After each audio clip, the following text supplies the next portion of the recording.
Repousser les murs de la classe, sortir en pleine nature chaque semaine et tester d'autres façons d'apprendre. Depuis une année, 3 écoles du Doubs expérimentent l'école du dehors. Eh bien, l'école du dehors, c'est pouvoir s'exprimer différemment. Il y a aussi tout le côté motricité où l'enfant est dans un terrain où il y a pas mal d'obstacles naturels et où chacun peut se lancer ses propres défis et faire en fonction de ce qu'il est capable de faire. On ouvre les enfants sur l'extérieur et sur le milieu de la forêt pour favoriser d'autres compétences que celles qu'on peut arriver à travailler en classe. Et ces compétences, donc, en plus de la connexion à la nature, sont aussi la créativité, l'inventivité qui est vraiment extraordinaire en forêt. Pour exemple, avec des CM1, CM2, le projet forêt m'a permis de faire toute la production d'écrit, donc de langage écrit, de rédaction, énormément de langage oral, qu'on ne prend pas toujours le temps de faire en classe, et on en fait beaucoup en forêt. Une grande partie de PS, de sport, la forêt nous offre des opportunités qu'on n'aurait absolument pas les moyens de s'acheter pour avoir du matériel à mettre dans une cour d'école. Beaucoup d'art, plusieurs règles d'orthographe, de grammaire, de conjugaison dont ils ont eu besoin pour écrire le projet forêt. Beaucoup d'éducation morale et civique, toute la coopération, l'autonomie, c'est tous des grands mots dans les programmes et sans projet, en fait, on ne les fait pas vraiment, c'est pas avec une fiche qu'on les travaille. Là, ça s'est fait automatiquement. Au fur et à mesure du projet, je me suis rendu compte qu'on pouvait faire beaucoup plus que même ce que j'imaginais au départ. Le savoir-être, le savoir-vivre, l'autonomie, la relation aux autres, la vie en groupe, en collectivité. Et tout ça, la forêt d'elle-même apporte tout ça sans même avoir besoin de le préparer et de le réfléchir. Les enfants, face aux petits dangers de la forêt auxquels ils sont confrontés, s'entraident parce qu'ils sont amenés à glisser sur un sol boueux, ils sont amenés à escalader des rochers. Et tout ça, ça n'existe pas dans le milieu de la classe, dans le milieu de l'école. Donc ils sont amenés à vivre des choses, je dis dangereuses entre guillemets, puisqu'il n'y a rien de vraiment très dangereux, mais pour eux, c'est déjà quand même ils sont confrontés à des peurs. Et par rapport à ça, ils s'entraident vraiment. Parce qu'ils ont besoin d'un coup de main immédiat, obligatoire, parce qu'ils n'arrivent pas à porter un tronc d'arbre. Ils prennent le copain qui est à côté, ils ne vont pas chercher leur copain à eux qui est à l'autre bout de la forêt. J'ai une image en tête de 2 filles et 2 garçons qui sont en train d'essayer d'installer notre nouvelle classe de forêt, à faire tenir des troncs d'arbres qui étaient bancals, à complètement coopérer entre eux, alors que c'est des enfants qui ne jouent quasiment jamais ensemble à l'école. Et ils n'étaient pas dans du conflit, ils étaient juste dans « on est là tous les 4, on a envie de faire notre banc, et ben on le fait ensemble ». Et c'est toutes ces situations qui ont lieu parce qu'on est dans un espace extérieur. Mais comment se lancer dans cet inconnu? Comment débuter cette nouvelle forme d'apprentissage? On a fait du jardin, un beau jardin dans nos petits bacs. Et puis petit à petit, ça s'est agrandi. On a voulu mettre des bacs de fleurs, on a voulu aller derrière l'école pour mettre des groseilliers, des cassissiers, un prunier, enfin plein de choses. Et je suis tombée par hasard sur le livre de Sarah Wauquiez. J'ai lu ça et je me suis dit, mais oui, ça suffit pas, évidemment que ça suffit pas. La nature dans l'école, ok, mais il faut aussi aller encore un peu plus loin. Donc il y a des activités concrètes qu'on peut réaliser en nature avec les classes, mais il y a aussi des trucs et astuces. Pourquoi sortir, comment documenter, évaluer les apprentissages. La première fois qu'on est sorti en forêt, on leur a dit allez-y, amusez-vous. Et c'était rigolo parce que les enfants ne savaient pas si c'était une blague ou pas. Ils nous regardaient en disant est-ce qu'on a le droit de faire ça? Et donc on les a observés, on les a vus se découvrir, s'émerveiller. Et pendant toute la séance, on se regardait avec Steph de loin et on se disait c'est incroyable, c'est incroyable.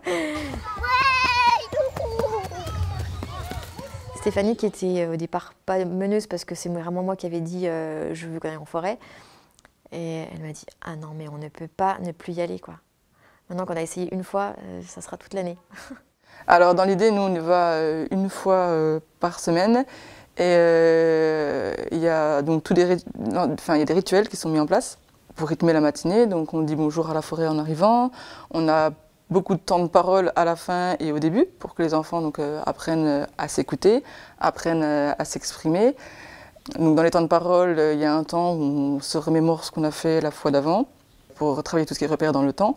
Et à la fin, on a un temps où chacun va pouvoir exprimer ce qu'il a aimé faire, ce qu'il n'a pas aimé. On a un temps de gratitude aussi à la fin où les enfants remercient ce qu'ils souhaitent dans la forêt. On fait beaucoup de temps libre, de jeux libres, où les enfants donc, soit construisent, soit jouent entre eux et développent beaucoup l'imaginaire, soit creusent, expérimentent, observent, découvrent des petites bêtes, des feuilles, etc. Oh, bien! Ouais! Qui est-ce qui veut essayer aussi? Et parmi les activités que peuvent proposer les enseignants, celle appelée le coin nature donne des résultats surprenants.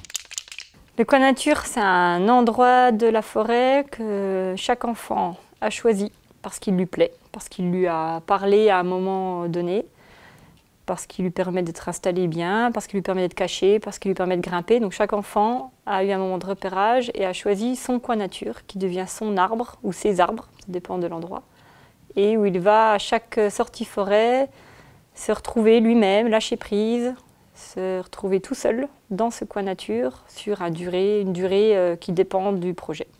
En début d'année, il se demandait qu'est-ce qu'on peut faire à notre coin nature.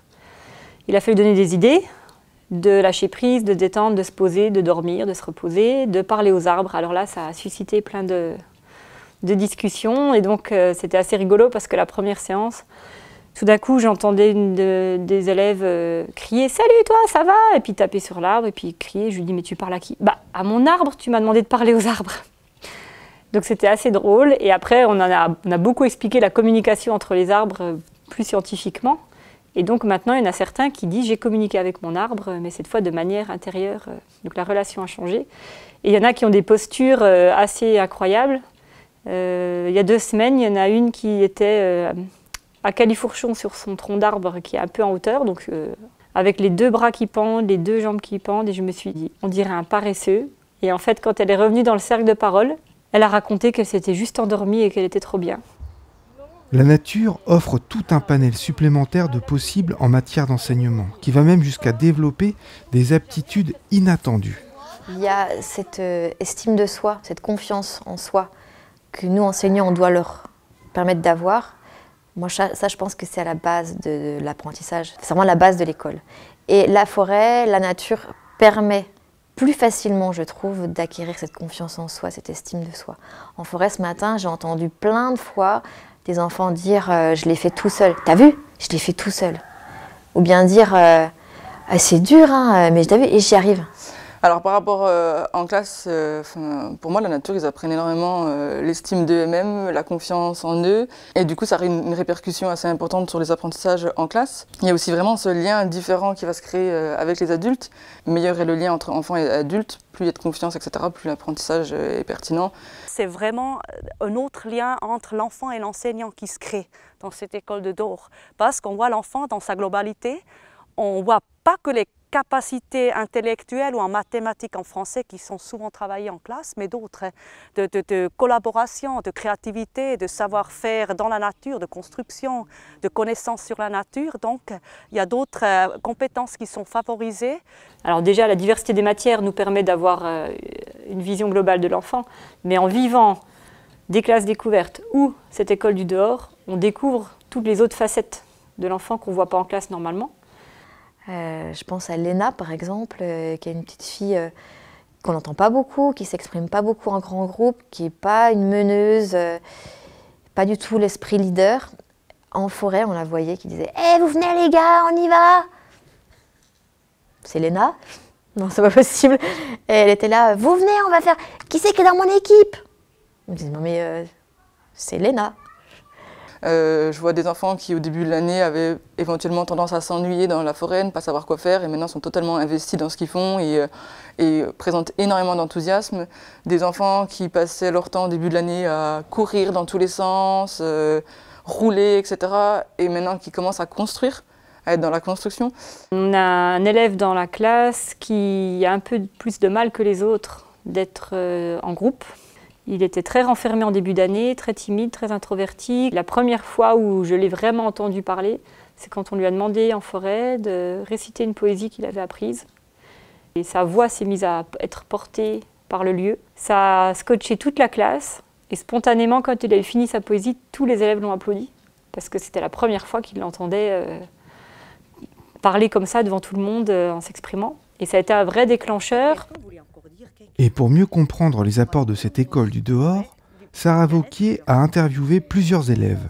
Qu'est-ce qu'ils ont dit en fait? Qu'est-ce que ça leur apporte d'être enseignés ou d'apprendre dans la nature? Des maternelles, on avait des retours très jolis. Un enfant a dit par exemple, j'ai essayé à grimper sur un arbre, j'ai réussi, ça me donne des forces. Ou un autre a dit, ben, la forêt, ça me fait jouer avec l'arbre, ça me fait chanter dans mon cœur. Voilà. Ou un autre a dit encore, ben, en fait, ça me fait aimer les copains et jouer avec les copains, d'être en nature, d'être en forêt. Et les CM1, CM2, ils étaient plus sur les apprentissages. Alors, par exemple, ils ont dit, mais en fait, quand on était dehors, ben, nous, ça nous détend, alors on arrive à mieux faire les devoirs après, parce qu'on est détendu, on a pu se ressourcer. Ou bien, ben, avant, je ne connaissais pas grand-chose sur la nature, je ne connaissais pas les animaux, les leçons et les évaluations de sciences étaient beaucoup plus compliquées. Puis maintenant, en fait, c'est facile parce qu'on a eu le vécu de la nature, mais maintenant en classe, on arrive mieux à faire les leçons, on comprend mieux en fait. Les enseignants, les enfants et les parents ont constaté, et surtout les parents ont dit ça, que en fait, enseigner dehors, ça apporte une autre façon d'enseigner, d'apprendre, que leur enfant maintenant il est plus motivé d'aller à l'école et il apprend mieux. Une chose est claire, les parents, les enseignants et les élèves qui ont goûté à l'école du dehors souhaitent continuer et voir s'étendre cette pratique à d'autres établissements. D'ailleurs, voici leurs conseils. Parfois il y a des obstacles, parfois il y a des moments durs où il faut surpasser en fait. Moi je commencerai de chercher un lieu. Ça peut être tout proche, ça peut être la nature dans la cour de l'école ou dans le quartier, les jardins, ça peut être un parc, ça peut être dans la forêt à proximité. Et après, je réfléchirai, mais en fait, qu'est-ce que j'aimerais enseigner dehors? Est-ce que je veux faire toutes les matières? Est-ce que je planifie de faire du sport et de la biologie plutôt dehors? Puis, avec qui j'y vais aussi? Est-ce que j'aimerais avoir, par exemple, une éducatrice nature qui m'accompagne dehors lors des sorties? Est-ce que je demande aux parents de m'accompagner? Les difficultés de ces sorties sont peut-être au départ de convaincre les parents. Par rapport au danger, à la sécurité, au fait que les enfants puissent avoir froid. Donc il faut vraiment penser à l'équipement. On a des bottes à l'école, les enfants ont leurs bottes. On rassure les parents, oui, on les invite aussi à nous accompagner pour qu'ils voient comment ça se passe. 2 voire 3 difficultés à surmonter. La première, c'est celle qu'on ne décide pas, c'est-à-dire l'environnement.